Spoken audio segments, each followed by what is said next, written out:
Intro Birth of Siddhartha. In the stillness of the forest, there are no guards, no golden gates, no royal fanfare, only the gentle rustle of leaves, the scent of wild jasmine, and two women making their way along a dusty path, one radiant, the other watchful. Queen Maya walked slowly, supported gently by her sister Babati. Her hands rested on her full belly, not with heaviness but with reverence. Each step forward was a quiet defiance of tradition, a departure not from power, but from fear. She could have stayed in the palace surrounded by silk and incense, but the prophecy had whispered otherwise. If the child is born within the palace walls, his father, the king, shall die. Maya did not argue. She did not reveal her burden. Instead, she asked the king for permission to accompany Babati to their mother's home, offering a reason wrapped in love, not fear. And the king, moved by her gentle grace, agreed. So they walked, not away from royalty but toward clarity. The Lumbini forest welcomed them with a kind of sacred silence. Sunlight filtered through the canopy in golden beams. The air felt thinner, softer, like the breath of a world holding itself still. Maya felt at first a warmth, a pull, a knowing. She looked to Babati. Here, she whispered, "Let's rest beneath that tree." The sala tree stood tall, its limbs stretched wide as though preparing an altar. The earth beneath was smooth, cool. As Maya settled against the trunk, her breath slowed. The forest held its breath with her. Then, like the turning of a page written long before time, the moment arrived. There was no scream, no pain, only the soft sound of a breath being taken by someone who had never breathed before. A child entered the world, calm, luminous, eyes open. Babati caught him with trembling hands, as if holding a star not meant for this earth. Tears welled in her eyes, not from sorrow or surprise, but awe. And Maya, exhausted yet serene, looked upon the child and smiled. A smile not of a queen, not even of a mother, but of a soul recognizing another soul. Far away, atop a sacred mountain blanketed in snow, a sage stirred from deep meditation. The wind shifted direction. The air carried something new. The sage opened his eyes. Slowly he rose, turned his face to the horizon and bowed. "The one who will transform the world," he said softly, "is now born." And with that, he returned to silence, his heart full, his purpose renewed. Back in the forest, Babati wrapped the newborn in soft cloth. No crown touched his head, no priest anointed his brow, but the birds sang, the leaves whispered, the earth remembered. Because sometimes it is not where you are born but how. He was not born into grandeur but into grace, not onto a throne but into truth, not with the trumpet of conquest, but with the silence of destiny. And so begins the story of Siddhartha, the boy who would one day awaken the world.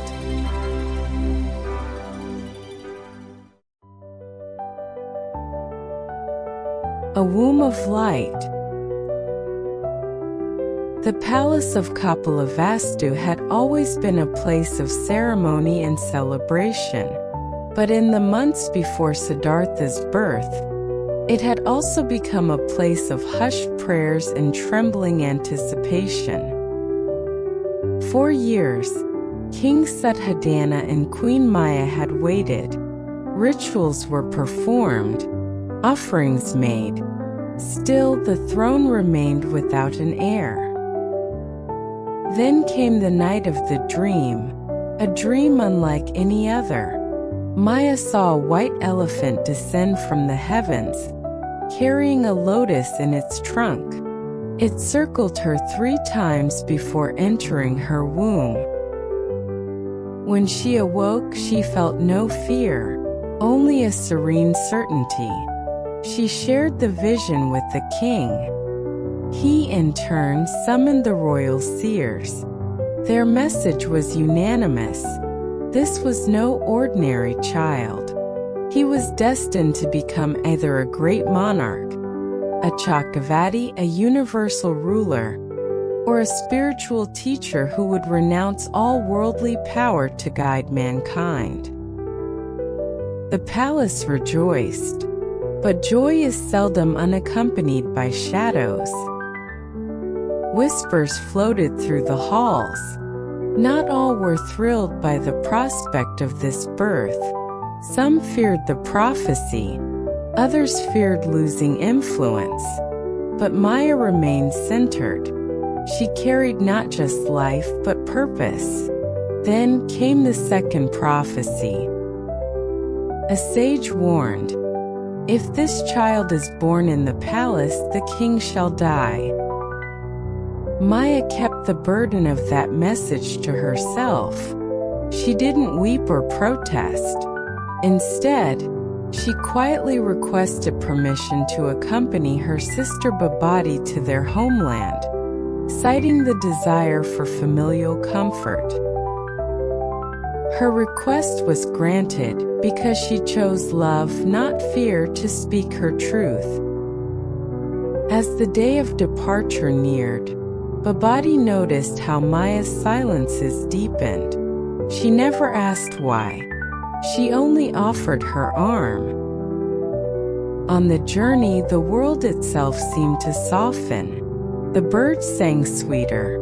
The winds grew gentler. The path, though rough, felt sacred.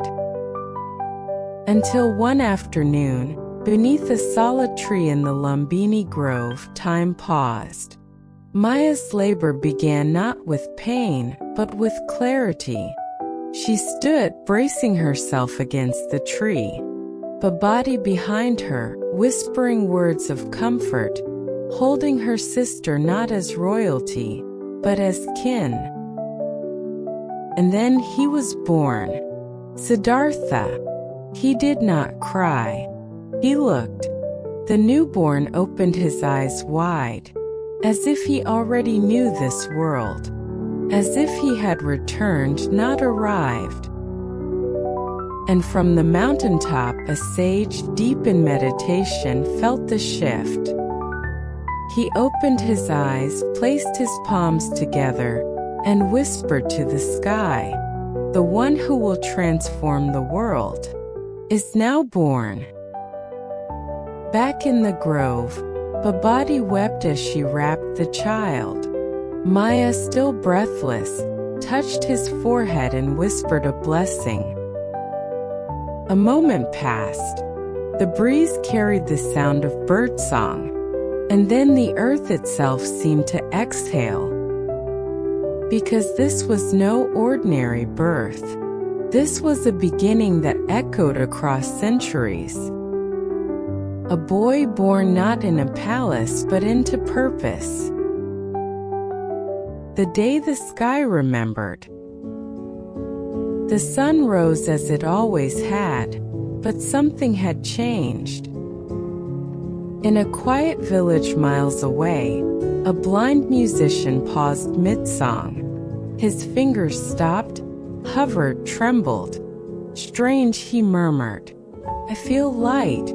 He could not name it, but something in the wind now carried memory. On the edge of a desert, a shepherd watched his flock gather near him without command. The animals, usually restless, sat still, ears perked as if listening. 1,000 miles north, an old woman who had not spoken in years touched her heart and began to weep. "He has come," she whispered, though no one had told her a thing. Even rivers behaved differently. One flowed backward for a moment, as if trying to return to its source. Flowers bloomed before their season. Leaves turned golden under summer sun. And far above them all, atop a sacred mountain dusted in snow, the sage rose from meditation.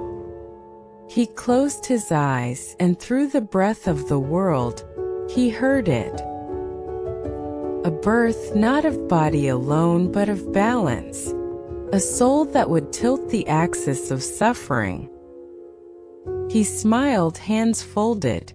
"The world," he said softly, "has just remembered its light." In the Lumbini Grove, Maya looked into the newborn's eyes, and for a moment, it was as though the stars blinked in recognition. Babadi, still kneeling, watched as birds flew in concentric circles above them. She felt a strange stillness within her, the kind that only truth can leave behind.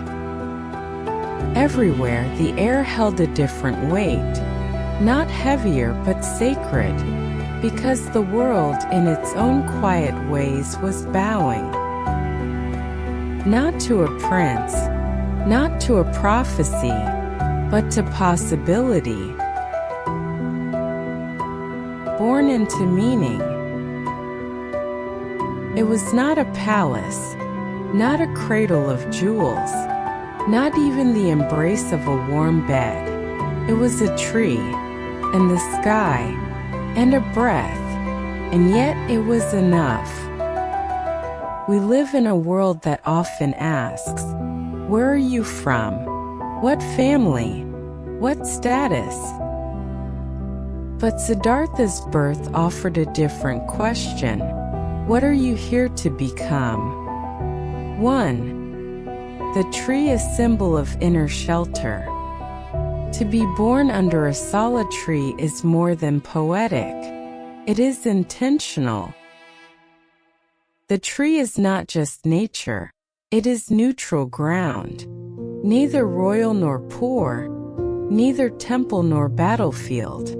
It is not built, it is grown. Not owned, it is shared. And that's the first lesson. We don't need perfect circumstances to begin something sacred.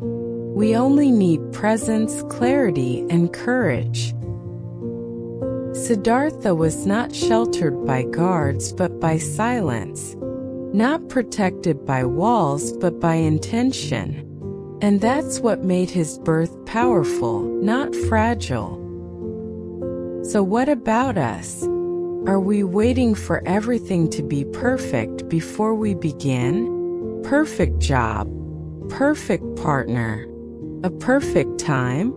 Or can we dare to step forward with less certainty but more sincerity? 2. The breath that stirred the cosmos.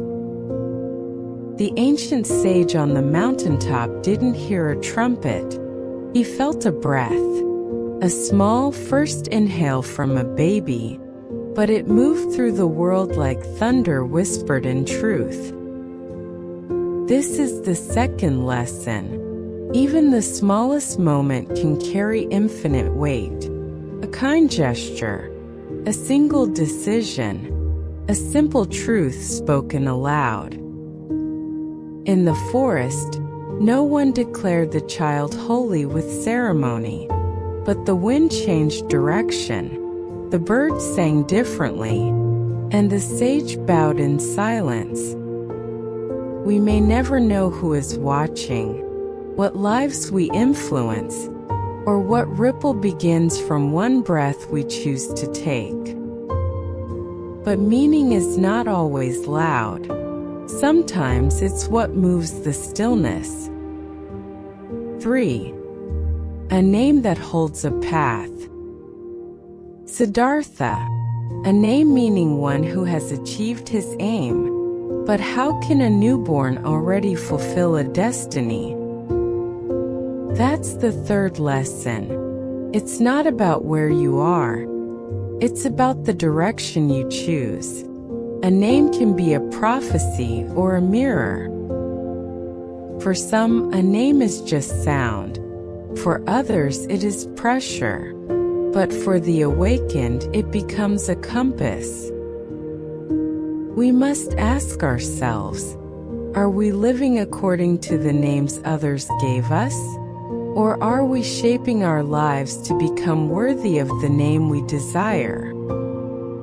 Because Siddhartha would not choose power, not victory, not wealth. He would walk away from all of that toward truth, and in doing so, he would not take a name. He would become it. 4. The quiet revolt. There was a revolution that began that day, not with violence but with birth, not with soldiers but with silence, not with conquest but with clarity. This was a child born into a world ruled by confusion, pride, and fear. And what did his very arrival say? You can begin gently, you can arrive humbly, and still change everything. Maya did not cling to the palace. Babadi did not resent her role. The king did not resist the strange dream. They all let go, and in that letting go space was made for something greater. Sometimes the lesson isn't in holding tighter. It's in making room for what wants to be born through us. Final reflection of the lesson arc. You don't have to be born in the perfect place. You don't have to be ready in every way. But if your intention is pure, your presence is full, and your heart is open, then even the smallest step can carry the weight of stars. And one breath, one whisper of yes, can stir a mountain. Allegorical story, The Boy and the Bell of Light. Once, in a quiet village at the edge of a vast forest, a child was born during the hush of dawn. The villagers called him Nameless, for he had not yet been given a name. His mother said, "He will name himself when he is ready." As the boy grew, he was curious, quiet, and kind. But other children mocked him. "How can you live without a name?" They teased. "Without a name, you are no one." The boy smiled, but in secret he wondered, am I truly no one if I do not yet know who I am? One day, an old monk visited the village. He wore robes the color of river stones and carried a bell made of silver and silence. The monk said to the boy, "Do you wish to find your name?" The boy nodded. The monk pointed to the forest. Then listen for the bell that rings without being struck. So the boy walked into the forest. He listened to the rustle of leaves.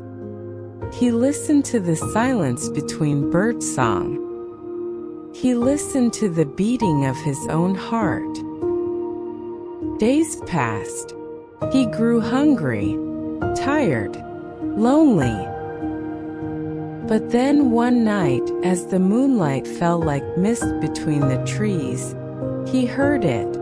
Not a sound, but a stillness that vibrated through his chest. And he understood. He returned to the village and stood before the monk. "I heard it," he whispered. "I didn't hear a bell. but I felt a light in my chest, and for the first time, I didn't want to be anyone else. The monk smiled. Then you may now choose your name. The boy closed his eyes and said, "Call me Siddhartha." And from that day on, he wore the name not like armor, but like a path. Buddhist teaching the name as a path. In the Pali Canon, the Buddha once said, "You are your own refuge. Who else could be your refuge? With yourself well disciplined, you gain the refuge that is hard to gain." Dhammapada, verse 160. From the moment of his birth, Siddhartha was surrounded by expectations. His name, the one who achieves his aim, was a prophecy, a crown, a burden. But the Buddha's teachings later revealed a deeper truth. Our purpose is not handed to us. It is realized through our own journey. The world may call you many names. Some will praise, some will bind. But in the teachings of the Buddha, liberation begins when you see clearly, not what others name you, but who you truly are. Siddhartha Gautama did not become the Buddha because of his birthright, nor because of the name given to him. He became the Buddha because he walked the path. He questioned. He renounced. He meditated. He failed. He endured. And then he saw. No one saves us but ourselves. No one can and no one may. We ourselves must walk the path. Dhammapada, verse 165. This teaching resonates with the moment of his birth beneath the sala tree. No throne welcomed him. No scriptures were read aloud.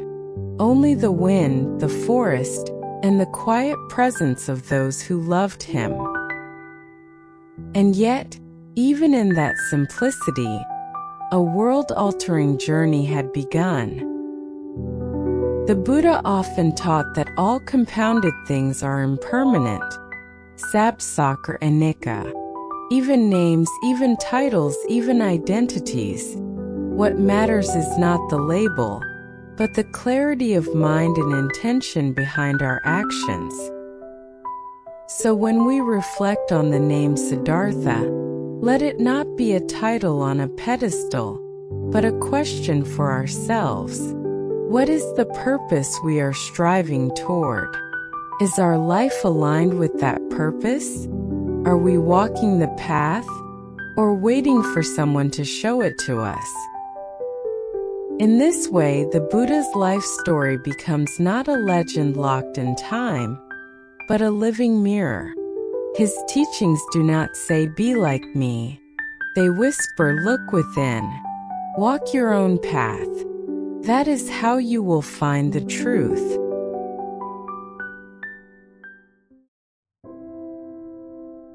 Return to the tree. The same tree where Maya once leaned her tired body. The same tree under which a child opened his eyes, not with a cry of confusion, but with the quiet presence of someone who already knew. That moment, simple, silent, sacred, reminds us of something we often forget. It doesn't matter where you were born. It doesn't matter who named you. What matters is how you choose to step into the world. Each day, each breath, each decision. We live in a time where names define us. Titles, roles, appearances. But Siddhartha's story is a quiet revolution. A story of someone who shed every name, every expectation, every comfort, to sit beneath another tree years later and wake up. He did not conquer the world. He did not build empires. He simply understood himself, and in doing so, offered that understanding to us all. If the sala tree could speak, perhaps it would not talk of glory. It would speak of beginnings, of the power of a single breath, of the truth that even the smallest, quietest birth can carry the seed of enlightenment. So ask yourself gently, what name am I living under? Is it mine, or someone else's idea of me? And if I could name myself today with clarity and love, what would that name be?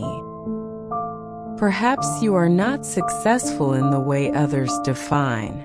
Perhaps you feel late, lost, misnamed. But you are here, breathing, watching the world with open eyes.